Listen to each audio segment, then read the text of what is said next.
generally most sales managers overcomplicate the sales process and reporting because things aren't going well. So they think another report's going to help them solve the issue. I mean, that's basic. Yeah. What's all going on? We run reports. Oh, we need to dig deeper. And 9 times out of 10, that's not the issue. Welcome to Elevate Utah, Utah's #1 growth podcast. I am Carlos Souza, and I am very excited about today's guest. We have Richard Walton here with us today. Welcome to the podcast, Richard. Quick intro on Richard.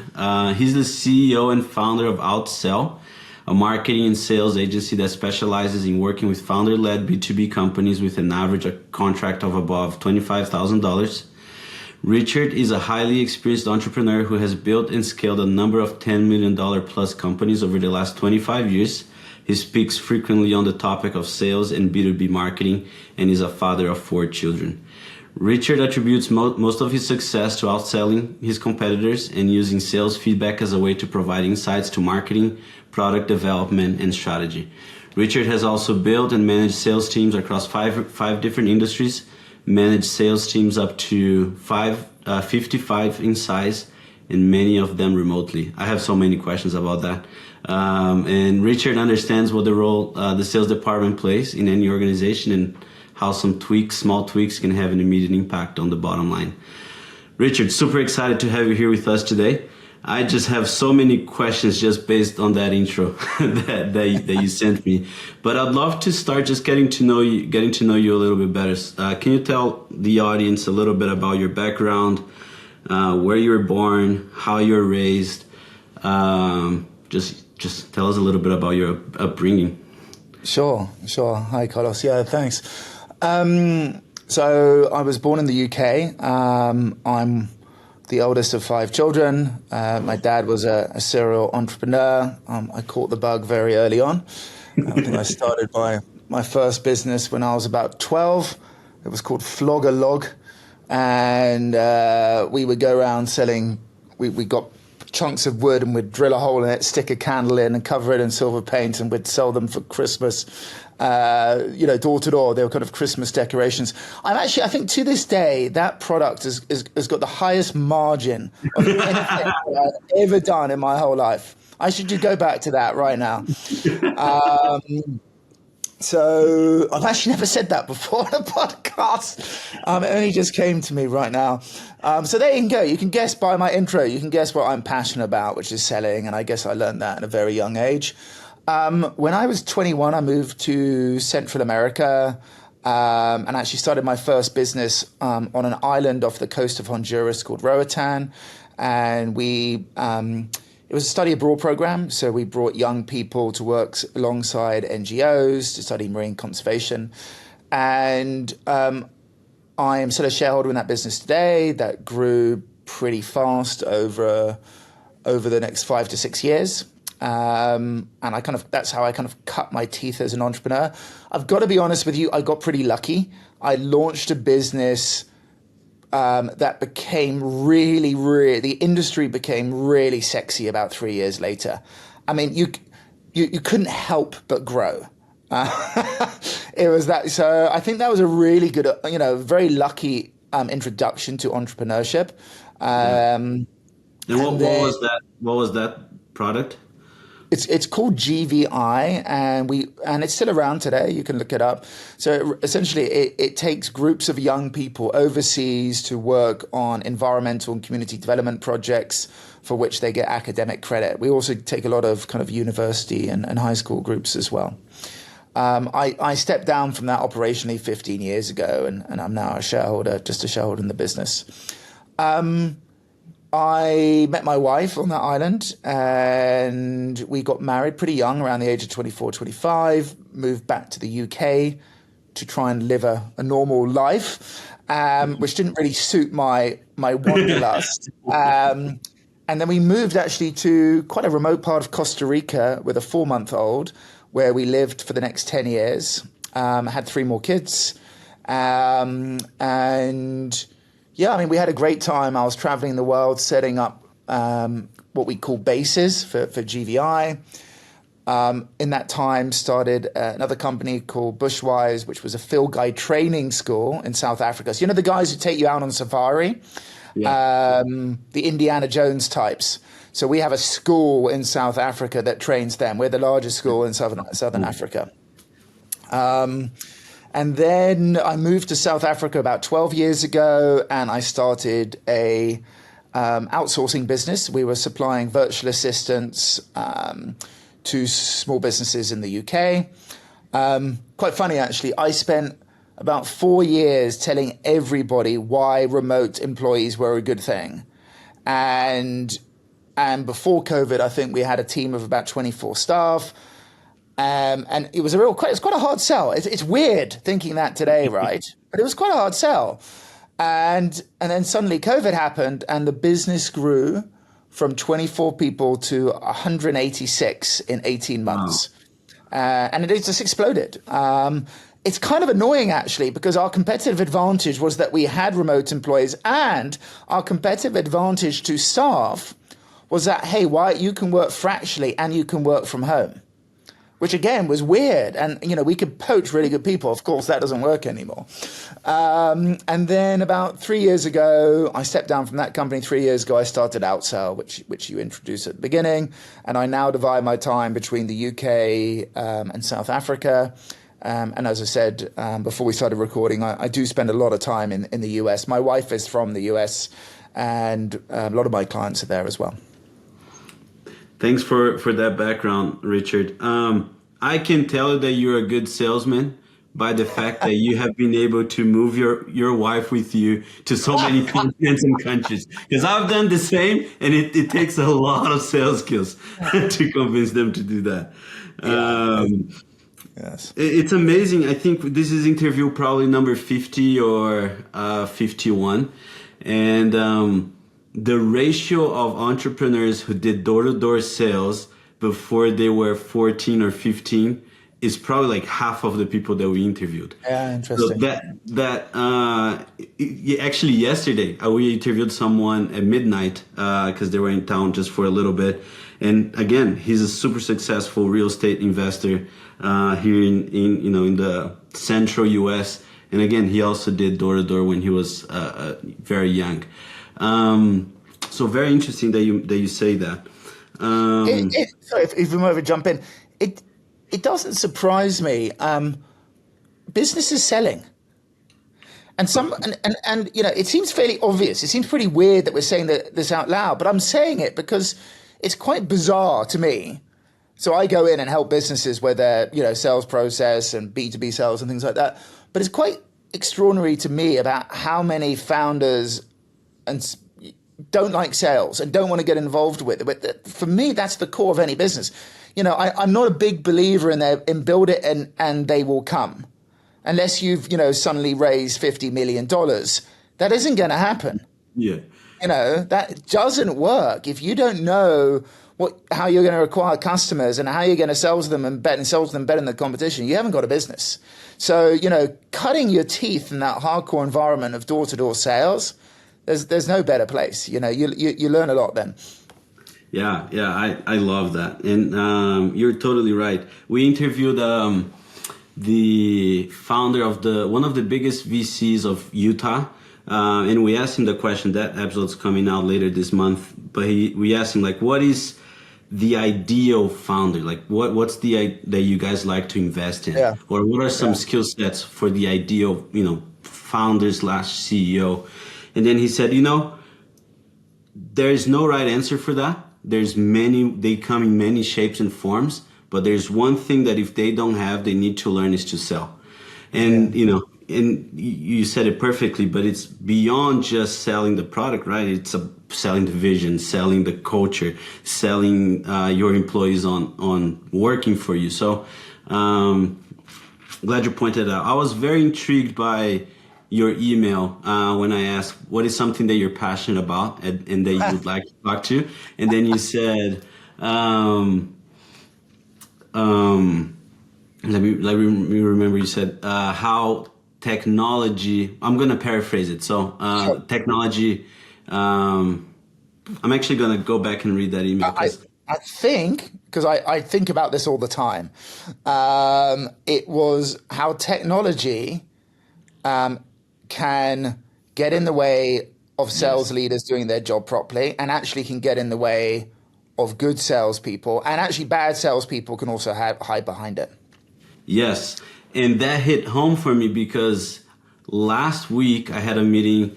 I manage a few teams here in our company, and I was having a meeting with our sales manager, and we realized that we have 9 softwares that we're using.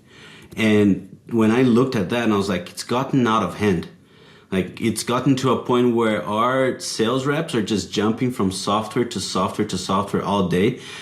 It's gotten out of hand. Like, 3 years ago, we were using just no softwares at all. Fast forward 3 years, we're using 9, and I feel like it's gotten out of hand. So it kind of hit home when you said that, and I'm curious to know where that thought comes from, and what do you mean by it?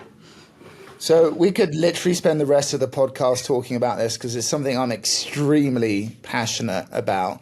Look, I'm no Luddite. You know, there is 100% a place for technology when it comes to selling. But okay, so here we go. I'm going to list off the things the issues that I see going on when technology, and then you can jump in whenever you want. Let's talk about sales managers first. A good sales manager, in my opinion,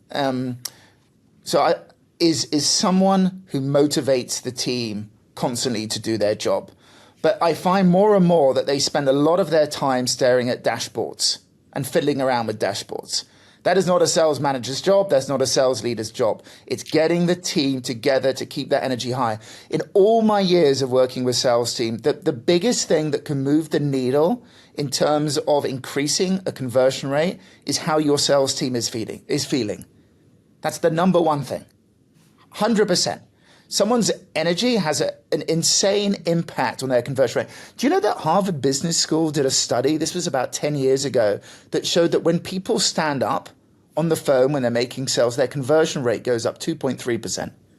No way. And you know what it's like. You stand up, your energy you feel more energized. And actually, the interesting thing is when you're talking to someone on the phone, you kind of know if they're standing up or not. It kind of comes across. It affects the way we talk. So, the first thing I always do is, I'm talking, it's so funny. I talk to so many sales managers and CEOs and leaders of this. And the first thing they say is they want me to look at their tech. What CRM should we use, Richard? What about, how are we going to set it up, for the direct account? I'm not interested in any of that stuff. That's much, much later on. Let's talk about how we're going to, motivate your team, energize your team, selling them the product so they can then go on and believe it, so then they can sell it to potential customers. That's one of the key things. When it comes to B2B selling, this is my biggest kind of. Here we go. Yeah. So when I started out long time ago, so this is probably when I started out properly doing sales. So this was probably 34 years ago. So I started working for my dad when I was 16 doing sales, and he was in real estate. And so I was doing a lot of door-to-door, people coming in. I was selling, I was doing work. It was a rental agency. So I was selling rooms in houses and things like that. Back in those days, selling was you got in your car, you drove to meet someone, and you sold. And sometimes it was worth it and sometimes it wasn't. But, that's how business was done. And you could then, maybe it was the golf course or the bar or over lunch or whatever. But it was about building relationships. And then, I'm not sure exactly when the date was. I think it was 2012, but you can kind of fact check me on that. LinkedIn came along, right? And I don't know if you remember the early days of LinkedIn. It was great. You get a message from someone. You're like, damn right, I'm going to connect and talk to that person. This is wonderful. And suddenly, you're like, well, hang on. I don't have to get in a car and drive. And in fact, I can start spreading my network much further afield, which is fantastic. And in the early days, you would form relationships and have conversations, and to some degree, it replaced a lot of what I would call traditional business development. The problem now, today, is that our inboxes are overloaded with spammy cold emails, spammy cold LinkedIn messages, and people are, you know what it's like. They connect with you, try to sell, connect, sell, connect, sell. Yeah. I mean, I don't know when that works. The only way that works is if you walking to your computer, you fall over, you hit your knee, and you open your email and it says, "Hey, Richard, if you've hurt your knee today, buy this." You're like, "Well, that's weird. I'm going to buy that." I mean, it's just, and that's why people resort to these mass things. It doesn't work anymore. And the higher the ticket item that you are selling, basically means the more trust is required. And in my opinion, that's when you've got to start thinking about going back to the olden days about how are you going to build proper relationships? How are you going to prove that you're good at what you do or your product is good? And I just think we've gone, and COVID amplified this problem. People retreated behind their computers. It's actually hard to meet people because you think, I'm going to try and reach that prospect of that company, but they don't work in that company. The company's in Texas. They live in New York. So it's difficult. But the solution isn't all these messages. And you can use that technology to help you do the research, to help you gain the account intelligence to know who to approach and when. But I don't think that means that you can stay on your bum in front of the computer screen. You need to get out there. You need to beat. And actually, I think it's a competitive advantage today. If you put that into your arsenal of tactics, because so many people don't do it, I think wonderful things will happen. I love that. I didn't know about that Harvard study. And as you're saying that, I'm like, every time I make a cold call, I'm walking around my office because it does impact my energy. So when you said, I was like, I've been doing that for years and I just didn't know that study. Yeah. just proves it. That's amazing. You did mention that the number one thing that increases conversion rate is how the team feels, the energy.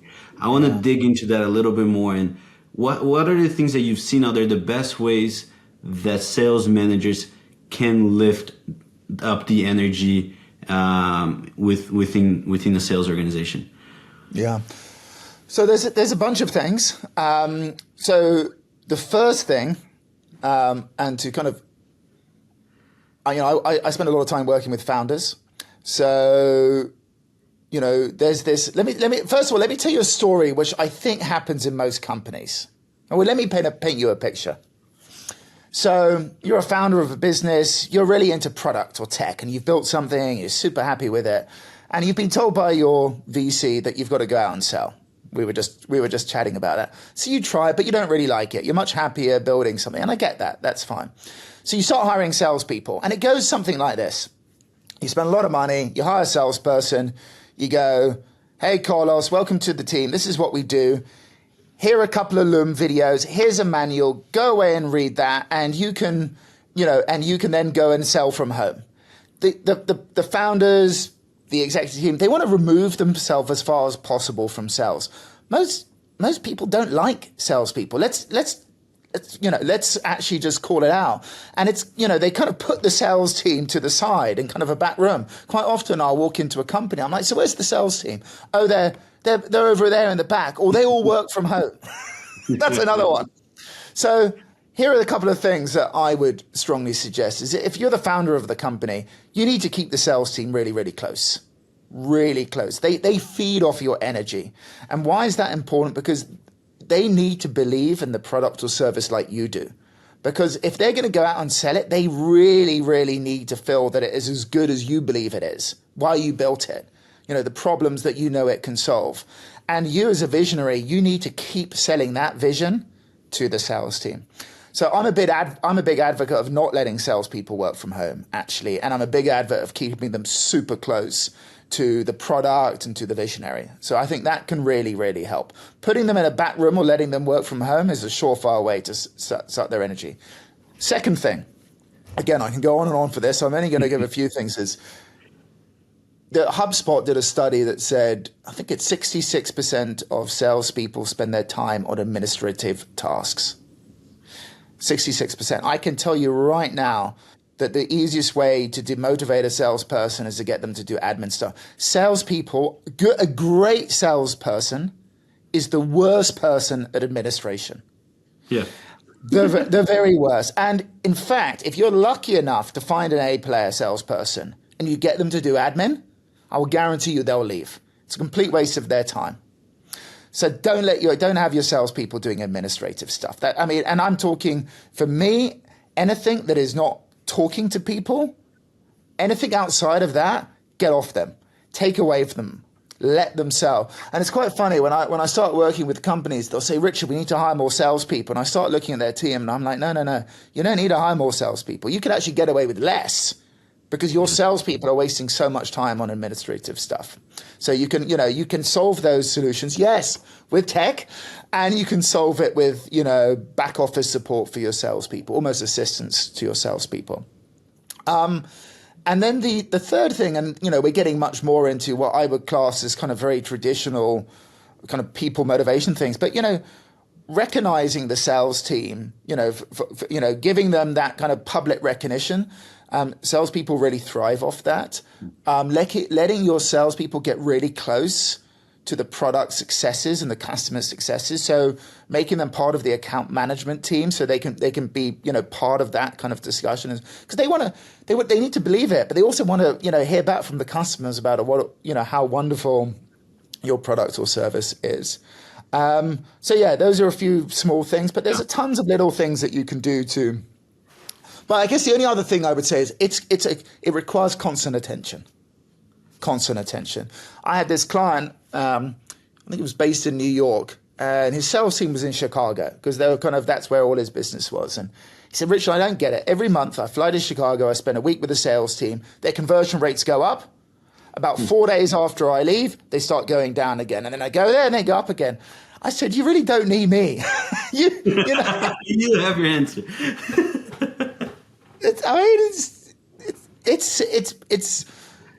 It really is the quickest fix.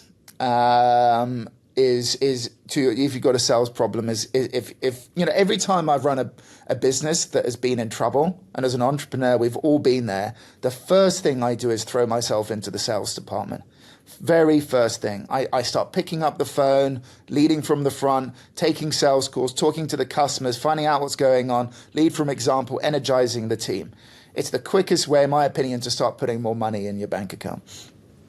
Richard, I'm having an internal crisis here as you're saying these things, because it's different from everything that I've been preaching and doing. So I want to ask you a few questions, because the first thing that I hear is, when you said 60% of sales time is admin, and I'm assuming a lot of this podcast is for entrepreneurs and sales leaders. So I'm assuming there are a few sales managers listening to this and thinking, what do we do about Salesforce, HubSpot? Like, how do they update? Like, they need to update that. I need to know what's going on. I need to be able to create a process that's repeatable and scalable. And unless everything's documented, I can't do that. What is the right balance? So the first thing is, I see this time and time again, and this is what I meant earlier about sales managers spending all their time twiddling with dashboards, because and it's they end up with 50 kind of reports, 50 KPIs, and they're constantly asking their sales team to update this, and this, and it's just not necessary. So first thing is, get it really simple. Super simple. So it takes a very small amount of time, so it's easy to keep updated. That's the first thing. The second thing is, a lot of the time, as I think I touched upon this earlier, is get your salespeople assistants. That's actually what I'm talking about. And the assistants can do, they can really closely monitor the salespeople. They should be updating all this information. I'm speaking from the heart here because my business partner's my brother. He's the kind of tech guy, the operational guy. And I drive him mad because I hate going into the back end and fiddling around with things and this and that. So, I kind of know, I guess I feel I really know what I'm talking about because I've walked the shoes of other salespeople. if it's very easy for me to do and it's super simple, then I'm going to do it. But if you're asking me, to do a lot of stuff, it's just not going to happen. I mean, I can't tell you how many times I've heard sales founders, CEOs, sales leaders say, Richard, our team just aren't using the tech. They're not using Salesforce or HubSpot, whatever it is. And I take a look and I'm not worried. You need kind of like a degree in Salesforce to start putting in all the information, that you want. So keep it super simple, and wherever possible, give your sales team the support to do this stuff for them. I love that. And as you're saying that, I live by, it's so funny, now I'm connecting the dots. I live by a advice that I received a few years ago, which is manage your weaknesses and leverage your strengths.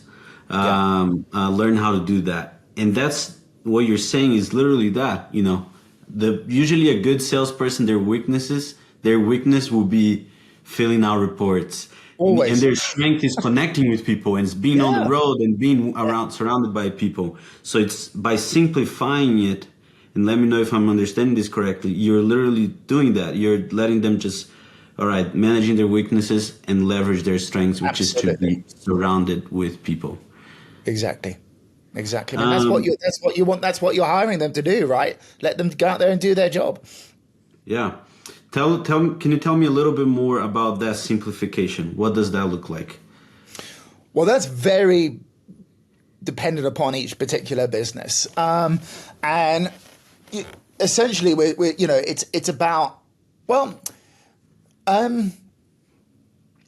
so I guess there's two ways to look at it. The first way is generally most sales managers overcomplicate the sales process and reporting because things aren't going well. So they think another report's going to help them solve the issue. I mean, that's basic. Yeah. What's all going on? We run reports. We need to dig deeper.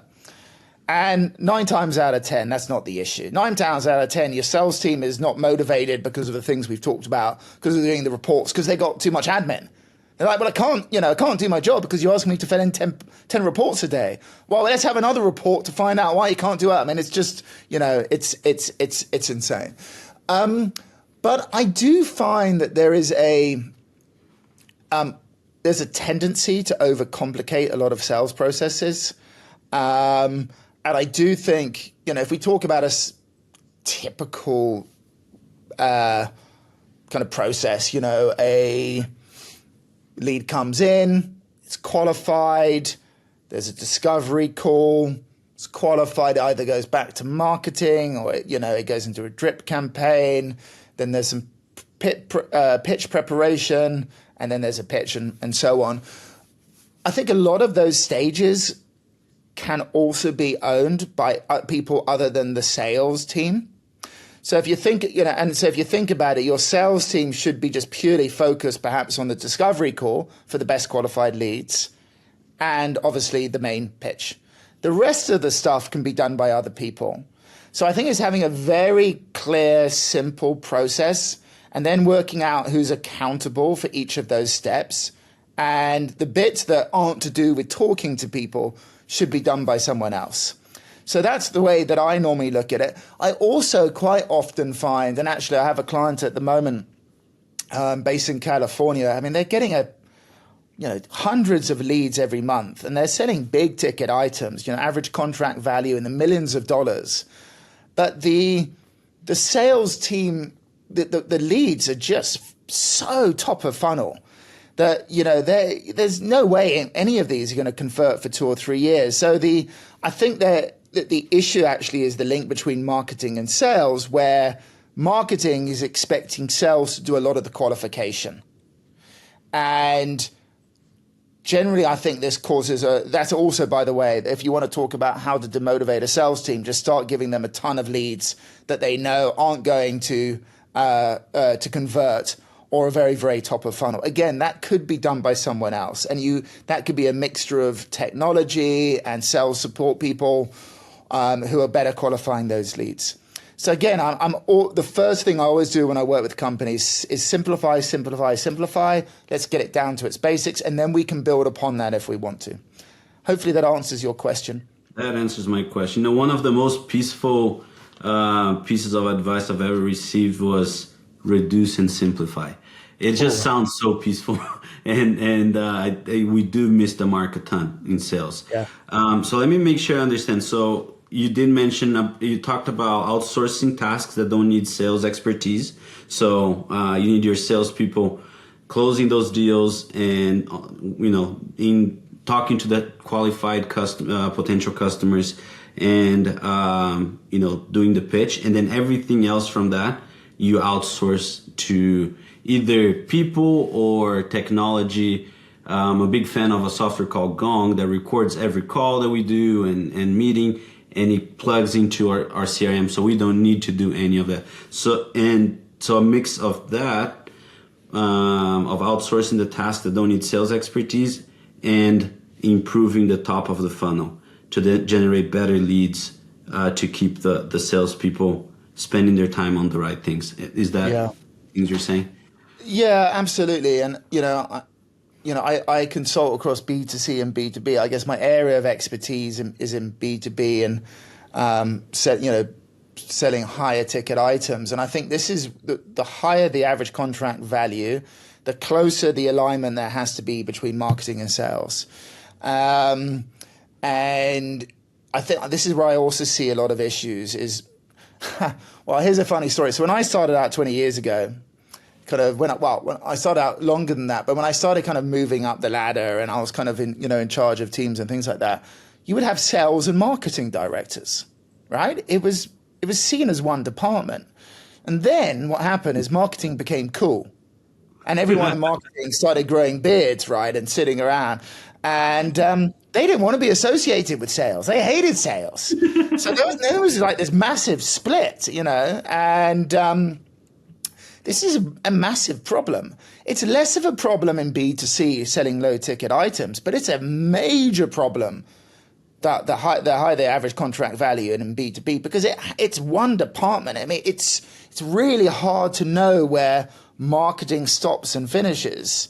It's almost impossible to attribute marketing to any particular activity. I mean, generally, there's a ton of activity and it requires on-the-ground conversations, the brand awareness, that it all has to flow together. And that's something else that I'm very passionate about is bringing marketing and sales teams back together to love each other, to work together, because it's so important, and particularly in B2B. I love that. And I couldn't agree more with you there. I have a question on something that you talked about 5 minutes ago. I'm a firm believer that as a founder, you need to be the one selling your product and finding product market fit. So my first question is, do you agree with that? And second, when is the right time for the founder to start to bring on the sales guy? Oh, do I believe in that? Oh my goodness, yes. I mean, in my ideal world, the founder never leaves the sale. I mean, it seems insane to me that the founder of any business would remove themselves from the opportunity to talk to potential customers. I mean, that's just bizarre. I mean, let's put selling to the side. You're going to find out about everything, how to improve your product or service, what's going on in the industry, what the competitors are doing. That's just market research at your fingertips. So anyway, let's put that aside, 100%. What's so fascinating to me is I can't tell you how often I hear this. It's like, Richard, this is from founders. They always say, Richard, I don't even like selling. And I don't even think I'm very good at it, but I outperform my sales team. I always outperform them. And I always say to them, well, why is that, do you think? And they find it very hard to answer the question, but I tell them why it is. It's because they don't have your passion for the product or service like you do. They're probably not as financially motivated, as you are.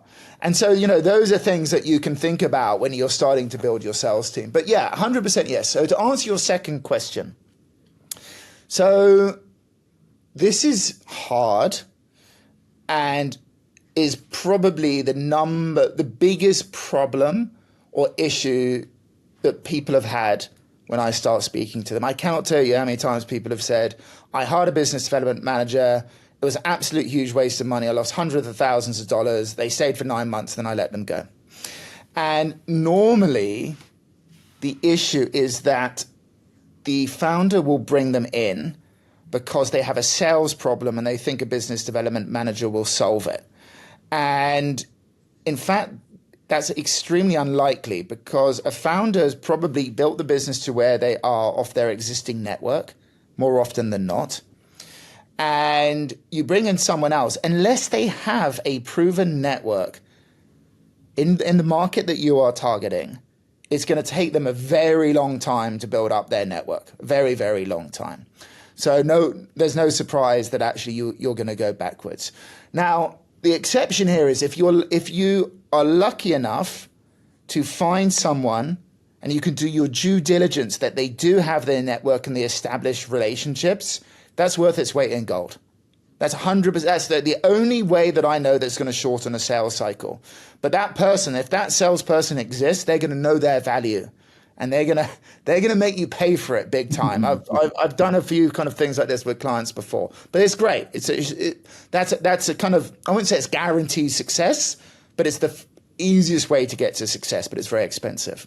If you can't do that, which is 99% of people, what you've got to do is you've got to build the right structure for selling first. And we've touched upon a few of these things. And again, I'm going to talk about B2B, but before you hire a business development manager, you've got to get your strategy in place. You've got to make sure you're targeting the right people.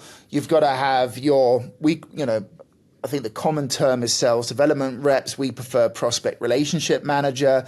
You can actually make it very easy for someone to come in and be successful, but you've got to get that kind of flywheel, that funnel set up, so it's working well, and you've got your marketing aligned with your sales team, you've got the leads coming in, and you've got a proven process. Then you can bring someone in to take over. But the funny thing is that once you've done those things, quite often, in my experience, the founders don't want to remove themselves out of the sales process, because actually all they have to do is have 4 conversations a month, and they're landing some big deals, and they're very happy doing that. It's just all the other things they don't like doing. So yeah, hopefully that answers. So the answer to your question of when is when you've sorted everything else out when it comes to marketing and sales. Then you can think, and once you've proven it works, not to solve a problem.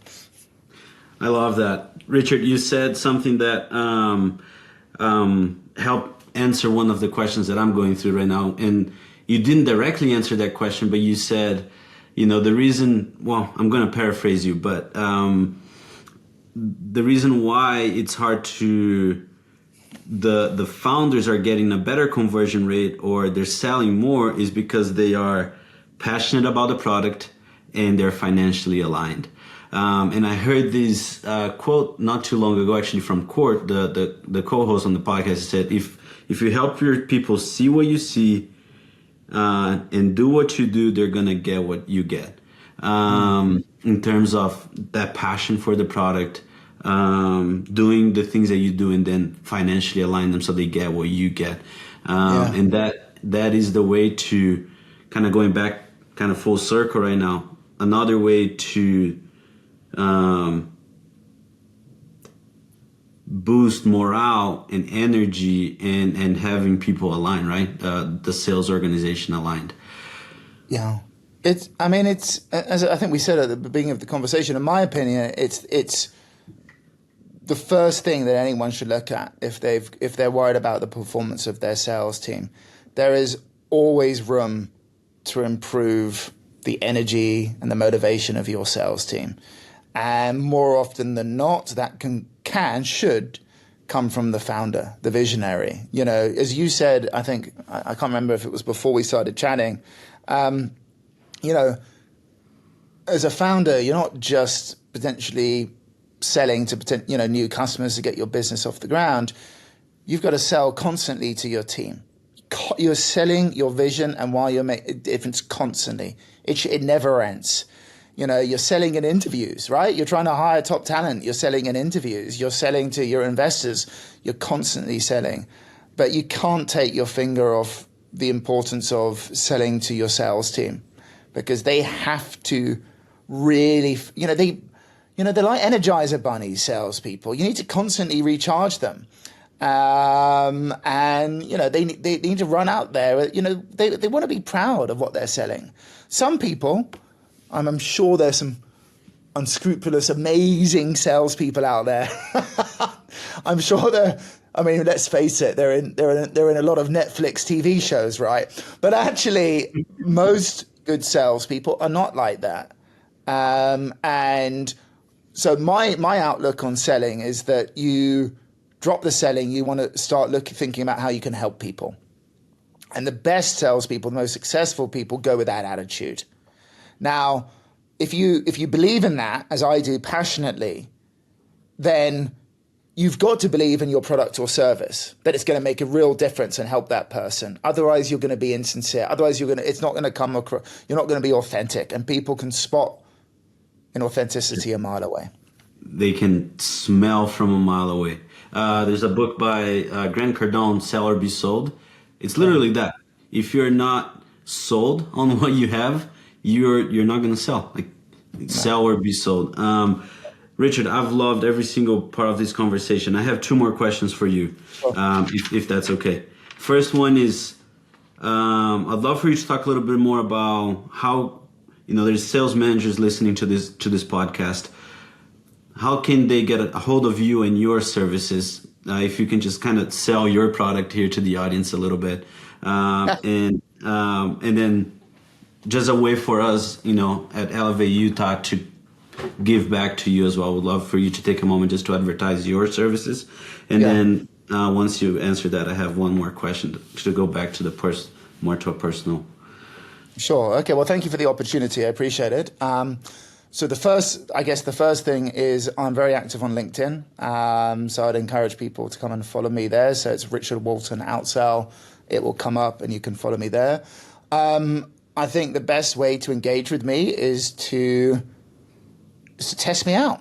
So what I do a lot is I put on a lot of free workshops, masterclasses. We've got one in a couple of on the 24th of October. We've got a summit coming up. I'm a big believer in that. As I said to you, I believe in helping people. Am I the right fit for everybody? No. But if you are the right fit for me, then we're gonna have great successes. So let's make sure we're the right fit for each other.